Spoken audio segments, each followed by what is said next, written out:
Hello प्यारे बच्चों, कैसे हो आप लोग। LWS जूनियर में आप लोगों का स्वागत है। और एग्ज़ाम्स के बीच में बच्चों को बहुत डाउट होते हैं, like there are lot of different exams and बच्चे इतना कुछ जान लेते हैं, इतनी टू मच इन्फॉर्मेशन हो जाती है तो दे के नॉट सेग्रीगेट कि अच्छा इस एग्ज़ाम में क्या है, इस एग्ज़ाम में क्या है और इस एग्ज़ाम में क्या है। वो पूरा डेटा मिक्स हो जाता है।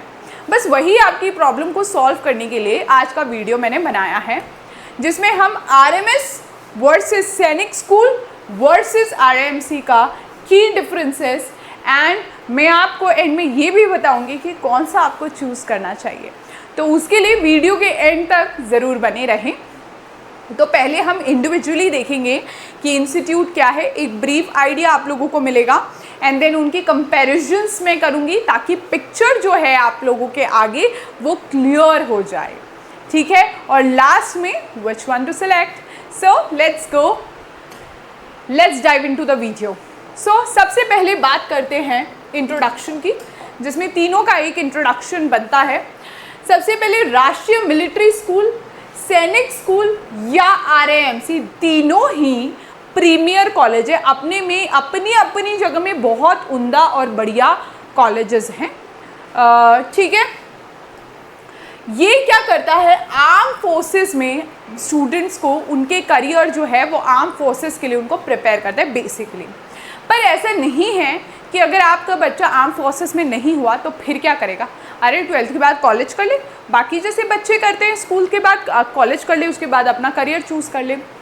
पर यहाँ पे जाने के बाद एक तो उनकी लाइफ बहुत डिसिप्लिन हो जाती है, दूसरी बात आर्म फोर्सेस के में सिलेक्शन का रेशियो काफ़ी बढ़ जाता है। इसीलिए इन स्कूल्स की इतनी डिमांड है ऑल ओवर इंडिया और इसीलिए हम जो लोग हैं वो आप लोगों को, आपके बच्चों को इसमें प्रिपेयर कराते हैं ताकि इतने एस्टीम्ड इंस्टीट्यूशन में पढ़ने का मौका सबको मिले। Each has a distinct structure, admission process, outcome, focus। मतलब हर किसी का अपना एक स्ट्रक्चर है एग्ज़ाम का, अपना अपना सबका आउटकम है, आउटपुट है, रेशियो है कि इतना % रिजल्ट वो देता है और अलग अलग उसके एडमिशन प्रोसेसेस हैं। तो आइए देखते हैं इनमें कौन कौन सा डिफरेंस है और क्या आपके बच्चे को सूट करेगा, क्या आपका बच्चा किस टाइप का है, ये मुझसे ज़्यादा बेहतर आप जानते हैं। मैं सिर्फ आपको ये क्लासिफाइड करके बता सकती हूँ, फिर आप अपने बच्चे के अकॉर्डिंग छांट लीजिए कि कौन सा आप लोगों को ठीक पड़ेगा, ठीक है। इंस्टीट्यूट सबसे पहले बात करते हैं राष्ट्रीय मिलिट्री स्कूल। अभी इसका एग्ज़ाम भी होने वाला है दिसंबर में, तो अच्छा है चीज़ें क्लियर हो जाए ताकि एग्ज़ाम फॉर्म भरने से पहले आपको ये आइडिया हो कि कहाँ पे आप पैर रखने जा रहे हैं। जी हाँ, 1925 में बेलगांव में पहली बार राष्ट्रीय मिलिट्री स्कूल बना था। अभी इस वक्त करंटली पूरे 5 इंस्टीट्यूट हैं ऑल ओवर इंडिया राष्ट्रीय मिलिट्री स्कूल के, जो है बेलगांव, चैल, अजमेर, धौलपुर और बेंगलोर में। यहाँ पे पढ़ाई इंग्लिश मीडियम में होती है, हिंदी मीडियम नहीं है। CBSE एफिलिएटेड बोर्ड से है, ठीक है, ऐसा भी नहीं है कि कोई भी बोर्ड है, CBSE एफिलिएटेड है। मिनिस्ट्री ऑफ डिफेंस खुद इसे चलाता है।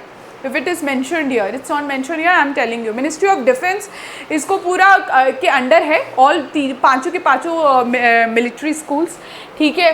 इसके साथ ये NDA और SSB के लिए, जब ND का एग्ज़ाम आप क्लियर करते हो उसके बाद सर्विस सिलेक्शन बोर्ड एक इंटरव्यू होता है 5 दिन का, वो आप लोगों को देना होता है। उसके लिए भी ये क्या बोलते हैं, राष्ट्रीय मिलिट्री स्कूल आप लोगों को प्रिपेयर कराता है। आपके बच्चों को फुल्ली बोर्डिंग है, बॉयज़ एंड गर्ल्स। पहले तो गर्ल्स नहीं था, सिर्फ बॉयज़ थी। अब 2022-23 के सुप्रीम कोर्ट के ऑर्डर के बाद से गर्ल भी इसमें इंक्लूडेड है। रेसिडेंशियल स्कूल है, आप ये नहीं सोचते कि मैं उसी शहर में रहता हूँ, वहीं मेरा मिलिट्री स्कूल है तो मेरे घर से अप एंड डाउन करेगा या वहाँ जाकर मैं कोई रेंट पे ले लूँ रूम और वहाँ रह लूँ, नहीं, इट्स नॉट अलाउड। बच्चे को कैंपस में ही रहना पड़ेगा क्योंकि उनका रूटीन इस तरह से डिज़ाइंड होता है सुबह से शाम तक कि there is no possibility to go home. फिर वहाँ रहना, टीम वर्क में रहना, बच्चों के साथ रहना, एक उनको ये भी एक तरीका है आगे जो उनके आर्म फोर्सेस में लाइफ होने वाली है उसके लिए उनको ग्रूम करने के लिए, क्योंकि वहाँ पे भी वो they gonna have lot of people, they have to be with team, they have to work in team. तो जितना घुल मिल के वो अपने आसपास के पीयर ग्रुप में रहेगा तो उतना अच्छा उसका डेवलपमेंट होगा। ठीक है, इसमें RMS में होता है, क्लास 6 में एडमिशन होगा और क्लास 9 में एडमिशन होता है थ्रू कॉमन एंट्रेंस टेस्ट जो अभी दिसंबर में होने वाला है। ठीक है, नेक्स्ट बात करें सैनिक स्कूल की। सैनिक स्कूल बहुत बड़ा है, बहुत बड़ा ना, मतलब पुराने जो नॉर्मल सैनिक स्कूल है वही 33+ है, अभी न्यू सैनिक स्कूल भी अप्रूव हो गए। क्या है इनके बारे में सैनिक स्कूल, न्यू सैनिक स्कूल, मैं आपको बताती हूँ। सबसे पहले सैनिक स्कूल की बात करें तो 1961 में सबसे पहले 1961 से बना है। करंटली 33 तक तो पता है, 33+ डेटा ही सबको मिला है। 33 से ज़्यादा सैनिक स्कूल अभी हमारे देश में हैं और 40+ नए सैनिक स्कूल अप्रूव किए गवर्नमेंट ने with public private partnership mode. मतलब कि जो ये ओरिजिनल सैनिक स्कूल है ये तो गवर्नमेंट द्वारा रन की जाती है, सैनिक स्कूल सोसाइटी द्वारा, पर ये जो न्यू सैनिक स्कूल है इसमें प्राइवेट जो कंपनीज है उनका भी शेयर होल्डिंग है। तो ये मिला जुला एक कोलैबोरेटिव वो इंस्टीट्यूशन है जहाँ पे गवर्नमेंट एंड प्राइवेट दोनों कंपनीज का से रहेगा, दोनों मिल के ये न्यू सैनिक स्कूल चलाती हैं। तो पुराने सैनिक स्कूल की बात करें नॉर्मल वाले, उसमें इंग्लिश मीडियम में ही पढ़ाई होती है, ये भी CBSE मोड में पढ़ाता है, फुल्ली रेसिडेंशियल है। ठीक है, अब नया मॉडल आया है कि डे बोर्डिंग भी हो सकता है। ठीक है, अगर आपको if you prefer a day boarding school, like शाम तक घर बच्चा आ जाए, रात हमारे साथ बिताए, सोए खाए, तो that could be for you. NDA और SSB की तैयारी सैनिक स्कूल भी कराएगा। ठीक है, उसके बाद ये भी कोएड स्कूल है, गर्ल्स इसमें 2021 से आने लग गई हैं, तो यहाँ पे भी गर्ल्स अलाउड हैं for the girls parent, I am saying that. ठीक है, इसमें भी क्लास 6 एंड 9 में एडमिशन होता है। इसके एडमिशन का एग्ज़ाम का नाम होता है ऑल इंडिया सैनिक स्कूल एंट्रेंस एग्ज़ाम, AISSEE, जो अभी अप्रैल में हुआ है। अभी उसके रिज़ल्ट आते हैं, फिर उसके बाद रिज़ल्ट आने के बाद काउंसलिंग होती है जिसमें बच्चे फिर सीट्स जो उनके प्रेफर्ड सैनिक स्कूल है उनको सेलेक्ट करते हैं प्रायोरिटी बेसिस में। It's a whole lot of another process only, जिसमें हम आपको गाइड करते हैं और करते रहेंगे और किया भी है कि काउंसलिंग क्या है, सीट मैट्रिक्स क्या है, सब हमारे चैनल ने इन्फॉर्मेशन टाइम टू टाइम दी जब बच्चों को रिक्वायरमेंट हुई है और आने वाले टाइम में भी मिलेगी। इसी के साथ अब न्यू सैनिक स्कूल की बात करूँ, PPT मोड में है ये, प्राइवेट कंपनीज भी इसमें शेयर होल्डिंग में है। 2021 से ये न्यू सैनिक स्कूल बना है। ठीक है, बहुत नया है इसीलिए न्यू सैनिक स्कूल बोला जाता है। मिनिस्ट्री ऑफ डिफेंस के साथ पार्टनरशिप मॉडल में है प्राइवेट कंपनीज। ये कोलैबोरेशन है, तो मिनिस्ट्री ऑफ डिफेंस के साथ नॉन गवर्नमेंटल ऑर्गेनाइजेशन है, हो सकती है, कई जगह प्राइवेट कंपनीज हैं, कई जगह सोसाइटी रन स्कूल है, उनके साथ कंबाइंड होकर ये सैनिक स्कूल चल रहे हैं, new one. Okay, often use existing infrastructure. ठीक है, जो एग्जिस्टिंग इंफ्रास्ट्रक्चर उसी को यूज़ करके फिर ये न्यू सैनिक स्कूल बनाया गया है, वहीं पे उन्होंने सेटअप किया है न्यू सैनिक स्कूल, जो पहले के बने हुए स्कूल है वहीं उनके कोलैबोरेशन के साथ।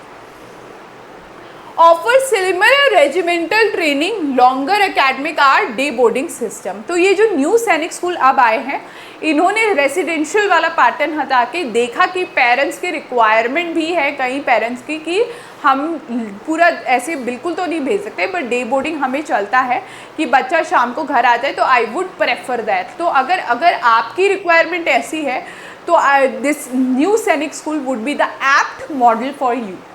ठीक है, ये आप लोगों के लिए ठीक रहेगा, डे बोर्डिंग इसमें अलाउड है। 40% सीट रिजर्व रहती है सैनिक track, rest in regular stream. ठीक है, सैनिक ट्रैक में सैनिक डिपार्टमेंट जो होता है डिफेंस फोर्सेस वाले पर्सनल्स, उनको रिजर्वेशंस रहता है।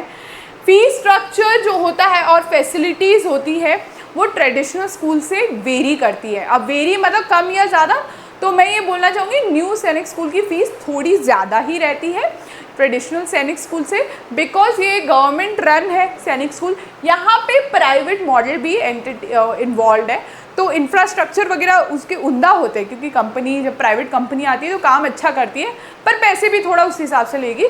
तो हर सैनिक स्कूल का अलग अलग फीस स्ट्रक्चर रहेगा, वेरी रहेगा रीजन टू रीजन। तो अगर आपको जो चाहिए सैनिक स्कूल, पहले आप पता लगा लें कि वहाँ की फ़ीस क्या है, आपके बजट में है कि नहीं, तब आप उसके लिए अप्लाई करेंगे after your child clears the सैनिक स्कूल एंट्रेंस एग्ज़ाम। ये तो लेटर ऑन प्रोसेस है, फ़िलहाल हमें एनकरेज करना है अपने बच्चों को एग्ज़ाम में क्लियर करने के लिए, एग्ज़ाम को क्लियर करने के लिए, एग्ज़ाम की पढ़ाई के लिए, ये अभी हमारा मोटिवेशन होना चाहिए। Fees part come very later on, okay. Now अब जो इकलौता, बाकी तो 33-5 है, लेकिन राष्ट्रीय इंडियन मिलिट्री कॉलेज जो है वो इकलौता है पूरे ऑल ओवर इंडिया। 1922 सबसे पुराना कॉलेज है ये, अंग्रेज़ों के टाइम से चल रहा है। देहरादून में ये है, इंग्लिश मीडियम है, CBSE है, और यहाँ क्लास 8th में बच्चा एंटर लेता है और 12th तक पढ़ाई होती है, ठीक है। बहुत लिमिटेड इसमें इनटेक है, सीट्स बाकी सैनिक RMS के ऐसे इतना स्पेसिफाइड नहीं है, पर यहाँ पे बिल्कुल है कि सिर्फ 25 लड़के लेंगे एवरी 6 मंथ। अब इसमें 5 गर्ल्स भी अलाउड हैं, ठीक है। और ये 25 बच्चों में भी ये होता है जो मेरिट लिस्ट बनती है कि हर स्टेट से एक सिर्फ जो बड़े स्टेट हैं वहाँ से 2 अलाउड है, तो ये भी उनका एक क्राइटेरिया होता है, ठीक है। ये NDA की प्रेपरेशन कराते हैं बच्चों को, और इसमें पहले आप रिटन एग्ज़ाम दोगे, फिर वाइवा ओरल के लिए, इंटरव्यू के लिए आप पढ़ाओगे, बच्चों को प्रिपेयर कराते हैं, और लास्ट में मेडिकल क्लियर होकर फिर आप क्लास 8th में एडमिशन्स लेते हैं, ठीक है।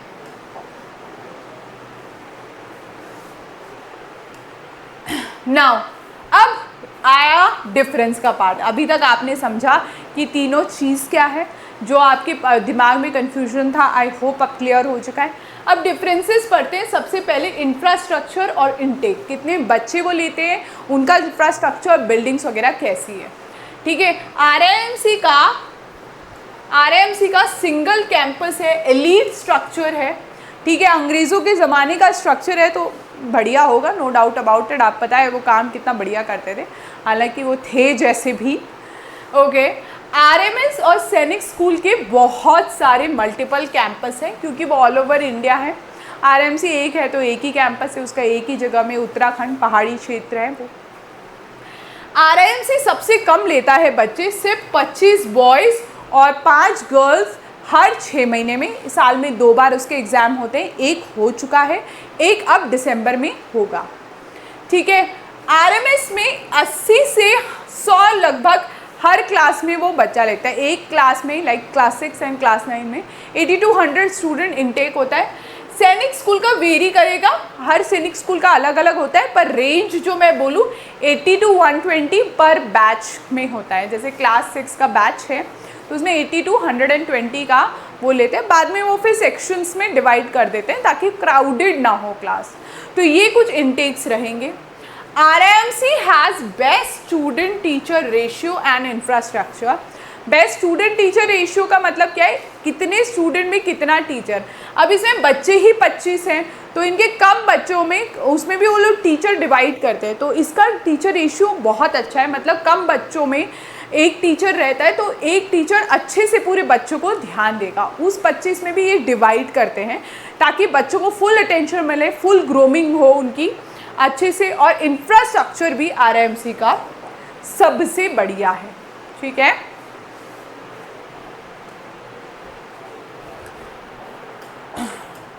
नाउ नेक्स्ट, की डिफरेंसेस करिकुलम एंड ट्रेनिंग का, ठीक है। करिकुलम और ट्रेनिंग में क्या डिफरेंस है। करिकुलम मतलब जो उनका सिलेबस होता है, क्या क्या कैसे पढ़ाते हैं, उनकी ट्रेनिंग होती है, उनमें कैसे डिफरेंसेस होते हैं। तो सबके सब पढ़ाई एकेडमिक वाइज तो CBSE फॉलो करते हैं, पर RIMC एक्सटेंसिवली जो होता है मिलिट्री ओरिएंटेशन होता है। मतलब पढ़ाई उनकी भी CBSE बेसिस ही होती है, पर उसमें मिलिट्री एजुकेशन RIMC की पढ़ाई में ज़्यादा इन्वॉल्व है, ठीक है। आरआईएमसी में प्री एनडीए ट्रेनिंग भी, वो एनडीए में जाते हैं, मतलब आरआईएमसी में गया बच्चा तो 95% सिलेक्शन है, तो एनडीए की ट्रेनिंग पहले ही करा देते हैं अपने बच्चों को 11वीं 12वीं में, और उससे पहले से उन्हें ग्रूम कर लेना शुरू कर देते हैं। वहाँ उनको हॉर्स राइडिंग, वेपन ट्रेनिंग तक देना वो शुरू कर देते हैं, ठीक है। वेपन यानी कि बंदूक चलाना भी वो सब सिखा देते हैं। सो इस लेवल की मिलिट्री ट्रेनिंग वो कराते हैं। उसके बाद राष्ट्रीय मिलिट्री स्कूल और सैनिक स्कूल क्या ऑफर करते हैं? NCC, national cadet corps, NCC, scout guides आपके स्कूल में होंगे, वो सब यहाँ पे आरएमएस में एनसीसी ट्रेनिंग मिलेगी। एनसीसी के थ्रू भी एक एंट्री रहती है बाद में जब उनको आर्म फोर्सेस ज्वाइन करना है। एक तो आप नॉर्मल एग्जाम देकर क्लैरिफाई करते हो, उससे एसएसबी में जाओगे, फिर एनसीसी एंट्री भी अलग रहती है, ठीक है। इसमें आप यहाँ पे डिसिप्लिन, फिजिकल फिटनेस की ट्रेनिंग होती है। जब बच्चा एनसीसी में एंटर करता है तो इसमें डिसिप्लिन और फिजिकल फिटनेस पे और ज़्यादा ध्यान दिया जाता है, बिल्कुल एक कैडेट की तरह से फिर और ट्रीट किया जाता है। आरएमएस ज़्यादा स्ट्रिक्ट है मिलिट्री रूटीन में देन सैनिक स्कूल, ठीक है। अब आरएमसी तो अलग ही हो गया, तो मिलिट्री ट्रेनिंग देता है, पर अगर आरएमएस और मिलिट्री स्कूल, सैनिक स्कूल को कंपेयर करें तो आरएमएस का जो मिलिट्री रूटीन है जो वो ज़्यादा स्ट्रिक्ट है, ज़्यादा रिजिड है। मतलब वहाँ पे बिल्कुल स्ट्रिक्ट, बिल्कुल जैसे फौज में कानून होता है, इतने बजे ये, इतने बजे पंक्चुअलिटी नहीं हुआ फिर पनिशमेंट, बस सब कुछ जो इन ऑर्डर ठीक भी है। मतलब अगर बच्चे को 1-2 बार सज़ा, बहुत सज़ा ऐसे एक्सट्रीम उसमें नहीं मिलती, थोड़ी बहुत सज़ा है, ठीक है, थोड़ी देर खड़ा करा दिया, बेंड करा दिया है ना, ताकि उससे बच्चा एक बार जब उसको पेन होगा तो नेक्स्ट टाइम वो रिपीट नहीं करेगा फॉर दैट। तो अगर आपको अपने बच्चों को मिलिट्री स्कूल में भेजना है, सबसे पहले तो आपका मन भी कड़ा होना चाहिए, आपको मेंटली स्ट्रॉन्ग होना पड़ेगा, तभी आप अपने बच्चे को मोटिवेट कर सकते हो। और बच्चों को अगर इन मिलिट्री स्कूल में जाने की चाह है तो आपको फिजिकली मेंटली बहुत स्ट्रॉन्ग होना पड़ेगा बच्चों, because you gonna see and exposed to a very entirely different world when you go inside these campuses. अब बात करते हैं इनके एडमिशन प्रोसेसेस में क्या डिफरेंस है। अभी तक तो हमने इनके इंफ्रास्ट्रक्चर, इनके इनटेक्स, इनके कारिकुलम्स के बारे में बात करी है। तो राष्ट्रीय मिलिट्री स्कूल में कॉमन एंट्रेंस टेस्ट होता है क्लास 6 एंड 9 के लिए। सैनिक स्कूल में AISSE एग्ज़ाम होता है, उसके बाद फॉलोड बाय ई-काउंसलिंग। और RIMC में होता है पहले वो होगा रिटन एग्ज़ाम, क्वालिफाई कराएंगे तो उसका इंटरव्यू, फिर मेडिकल होगा, और इसमें सिर्फ एंट्री क्लास 8th में होती है। सैनिक स्कूल में भी क्लास 6 और 9 में एंट्री होती है, ठीक है। RIMC ज़्यादा टफ है सिलेक्शन रेशियो में रादर देन कंपैरिजन में न्यू सैनिक स्कूल या सैनिक स्कूल या राष्ट्रीय मिलिट्री स्कूल का कंपेयर करें तो RIMC बिल्कुल यहाँ, मतलब उसका एग्ज़ाम लेवल भी टफ है, उसका सिलेक्शन प्रोसेस भी टफ है, पर वो फिर उसके रिजल्ट्स जो होते हैं एनडीए में वो 100% होते हैं, मोस्टली सारे ही सेलेक्ट हो जाते हैं RIMC में जो घुसा है, ठीक है। अब आपको सोचेंगे कि बच्चा इसमें गया है तो क्या बनेगा, क्या बन सकता है, कि क्या सिर्फ फौजी बनेगा या और भी ऑप्शन है। देखो RIMC का सबसे ज़्यादा एनडीए सक्सेस रेट बहुत ज़्यादा है, मतलब सिलेक्शन नेशनल डिफेंस एकेडमी में 100% के लगभग होता ही है। इसमें करियर तो बनता ही है आर्म फोर्सेस में, चाहे आर्मी में चला जाए, नेवी में चला जाए या एयरफोर्स में चला जाए। इसके अलावा अगर नहीं बच्चों को करना है तो वो दूसरा सिविल करियर भी वो देख सकता है, इंजीनियर, डॉक्टर भी बन सकता है। पर सिंस आप मिलिट्री स्कूल इनमें गए हो तो आपको एक बार एनडीए में बैठना पड़ता है, जाना ही पड़ता है, ठीक है। और RMS has also consistent NDA selection, ठीक है। RMS ने भी एक अपने कंसिस्टेंट वो दिए हैं। ये इंटरनेट का वो है सिलेक्शन रेशियो है 70 to 80, पर RMS का रियल में इससे ज़्यादा ही रहता है, ठीक है। सैनिक स्कूल का एनडीए रिजल्ट थोड़ा वेरी करता है स्कूल बाय स्कूल, क्योंकि बहुत सारे स्कूल है ना, तो कोई स्कूल बहुत बढ़िया है, कोई स्कूल थोड़ा कम सक्सेस रेशियो देता है। तो जब आप सैनिक स्कूल में एडमिशन कराएं तो आप ये देखें कि जो है कौन से सैनिक स्कूल के एनडीए सिलेक्शन ज़्यादा है, उसको ध्यान में रखते हुए अपने बच्चे को उसी सैनिक स्कूल में भेजें। जैसे सैनिक स्कूल रेवा मध्य प्रदेश है, अभी current chief of navy and chief of army staff जो है वो दोनों रेवा से पास आउट हुए सैनिक स्कूल। तो ऐसे भी है, so you have to do your thorough research on it. If you can't do it, don't worry, हम लोग तो हैं ही आप लोगों को बताने के लिए. सब टाइम टू टाइम बताएंगे कौन से बढ़िया सैनिक स्कूल है, किसके एनडीए रिजल्ट्स अच्छे, वो भी पूरा रिसर्च हम आपको करके देते हैं at the time of E counselling. RIMC often get top ranks in NDA. तो RIMC के जो बच्चे होते हैं जनरली एनडीए एग्ज़ाम देते हैं तो मेरिट में उन्हीं के नाम आते हैं, हाई टॉप रैंक उन्हीं की होती है. बट ऑफकोर्स उनकी ग्रूमिंग, उनकी जो पर्सनालिटी डेवलपमेंट है, उनकी ट्रेनिंग उसी हिसाब से होती है. ठीक है, अब सवाल आता है चूज़ कौन सा करें. सबसे मुश्किल सवाल है. जानना मुश्किल नहीं है, चूज़ करना मुश्किल है. ज़िंदगी में डिसीज़न बनाना मुश्किल होता है. तो RIMC तो उनके लिए highly focus arm forces career, very competitive. ठीक है, अगर आपका बच्चा पढ़ने में बहुत अच्छा है, RIMC दिलवाइए, क्लियर करेगा वो. इसमें बिल्कुल प्रॉपर मिलिट्री ट्रेनिंग होती है, सक्सेस रेशियो अच्छा होता है. जनरली सबका जो प्रेफरेंस होता है RIMC होता है, पर सिलेक्शन होना डिफ़िकल्ट होता है इसमें. ठीक है, RMS का होता है गुड बैलेंस. RMS में आपका अकेडमिक्स भी ज़्यादा है, अकेडमिक डिसिप्लिन और मिलिट्री एक्सपोजर इनका बैलेंस है. मतलब पढ़ाई भी कराते हैं, साथ से मिलिट्री ट्रेनिंग भी होती है. RIMC मिलिट्री ट्रेनिंग बिल्कुल फौजी ही बनाते हैं, वहाँ उस चीज़ पे ज़्यादा जोर दिया जाता है. ठीक है, सैनिक में क्या होती है, वाइडर रीच होती है, एक बड़ी रीच होती है. यहाँ पे इनके इंफ्रास्ट्रक्चर अच्छे होते हैं. ठीक है, suitable for all round development. अगर आपको अपने बच्चे को एक डिसिप्लिन बच्चा बनाना है, ठीक है, फिजिकली फिट बनाने, आप यहाँ पे भेजिए. ठीक है, अगर एनडीए में हुआ तो हुआ, नहीं हुआ तो और भी आगे जाके ग्रेजुएशन कर लेगा, वहाँ पे फिर अपनी MNC वगैरह ज्वाइन कर लेगा. ठीक है, अपना स्टार्टअप कर ले, कोई भी वो लाइन वो चूज़ कर सकता है. फ़ायदा क्या होगा कि बच्चा आपका डिसिप्लिन है, इतने साल वो उसमें कैंपस में रहेगा, फ़ोन वगैरह इलेक्ट्रॉनिक वो जो आजकल एडिक्शंस है, रील्स, इंस्टा, सोशल मीडिया, उससे दूर रहेगा. तो एक जितने टाइम वहाँ रहेगा एक फोकस डिसिप्लिन बच्चा बन के निकलेगा. तो ये फ़ायदा है. इन सब में किसी में भी भेजो. तो आप सबसे पहले चूज़ करने से पहले बच्चे का इंटरेस्ट देखो, उसकी स्ट्रेंथ देखो, किस चीज़ में मेरा बच्चा अच्छा है, कितना वो कर सकता है, उसकी कैपेबिलिटी क्या है, कि कितना मिलिट्री ट्रेनिंग झेल लेगा. और रेडीनेस फॉर स्ट्रिक्ट रूटीन. उसको मिलिट्री है तो स्ट्रिक्ट रूटीन है, हर चीज़ फॉलो करना है, ये एक ऐसा ऑर्डर है, मानना ही पड़ेगा. ना नुकुर एक्सक्यूजेस कुछ नहीं चलते. अगर आपका बच्चा इस चीज़ के लिए रेडी है तभी आप उन्हें डालिए. ज़बरदस्ती आपकी इच्छा से मत डालिए.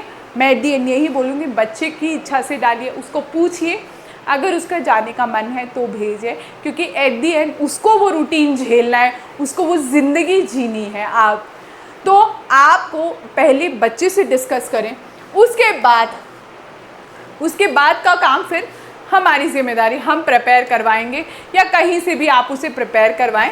ठीक है, फिर वो काम सेकेंडरी रहता है. तो एट दी एंड मैं क्या बोलना चाहूँगी कि तीनों ही इंस्टीट्यूशन एक्सीलेंट पाथवेज हैं डिफेंस करियर के. कोई भी आप चूज़ करिए, काबिल बच्चा निकल ही जाता है कहीं से. ठीक है, दूसरा RIMC सबसे एलीट है, पॉश, बिल्कुल हाई लेवल का, और बहुत कॉम्पिटिटिव है. ठीक है, उसमें स्ट्रगल वो ज़्यादा है. RMS में स्ट्रक्चर्ड मिलिट्री स्कूलिंग होती है, मिलिट्री की ट्रेनिंग दी जाती है, पर स्टेप बाय स्टेप उसमें ये ज़्यादा स्ट्रिक्टर आपको लगेगा RIMC. ठीक है, सैनिक स्कूल में एक ब्रॉडर एंट्री लेवल अपॉर्चुनिटी होती है. ठीक है, आप कहीं से भी जा सकते हैं Sainik school, new Sainik school, इतना स्ट्रिक्ट रिजीम नहीं मिलेगा आपको. Choose based on your child's capability, adaptability and long term goal. तो उसी हिसाब से आप ये इंस्टीट्यूशन चूज़ करिए कि आपके बच्चे की कितनी काबिलियत है, क्या वो झेल सकता है कि नहीं. क्योंकि एट दी एंड तो हमें हमारा बच्चा प्यारा है, इंस्टीट्यूशन बाद में. पहले हम देखो कि मेरा बच्चा इज़ रेडी फॉर दैट और नॉट. दूसरा, वो अडेप्ट कर पाएगा इस माहौल से. अगर तो फौजी ही बैकग्राउंड से, तब होता है चांसेस कि चलो पापा को देखा है, मम्मी को देखा है, अडेप्ट कर लेगा. अगर बिल्कुल ही सिविलियन बैकग्राउंड से, फैमिली में कोई दूर दूर तक फौज में नहीं है, तो अडेप्टेबिलिटी शायद कम हो. तो इसीलिए पहले मेंटली ध्यान रख ले. और तीसरा, लॉन्ग टर्म गोल्स. ठीक है, कि आगे जाकर अगर डिफेंस में करियर बनाना है, इसमें इंटरेस्ट है, तभी घुसिए, नहीं तो फिर इतना मेहनत, इतनी जद्दोजहद की ज़रूरत नहीं है. खैर, जो भी है, आई होप इस वीडियो के बाद आपको इन तीनों में डिफरेंस बिल्कुल क्लियर हो गया होगा. और मैं मिलती रहूँगी ऐसे ही कुछ और वीडियोस बनाकर आपके डाउट्स को क्लियर करके, बिकॉज़ यही है मेरा काम कि आपकी सारी प्रॉब्लम्स को बिल्कुल छू मंतर कर देना, ठीक है। तो I see you in the next video, till then bye bye, take care.